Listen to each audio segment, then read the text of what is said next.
Sebuah speedboat di Mamberamo Raya, Papua alami kecelakaan. Akibat kecelakaan ini 3 orang meninggal dunia. Oke guys, shalom, selamat siang. Speedboat tujuan Kampung Kustra dari Pelabuhan Kasonaweja, Kabupaten Mamberamo Raya, Papua alami kecelakaan. Speedboat yang tengah melaju di Sungai Mamberamo tiba-tiba mati mesin dan membuat kapal tersebut terbalik dan terbawa arus. Akibat kecelakaan ini, 6 penumpang di atas speedboat tenggelam. 3 diantaranya berhasil selamat, sementara 3 lainnya ditemukan meninggal dunia.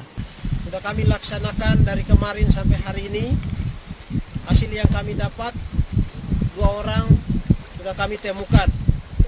Terkait dengan info atau isu Kepala Kampung Sikari dipotong, kami telah bertemu dengan keluarga, kakak maupun adik kandung daripada almarhum, dan juga Kepala Distrik Rufair.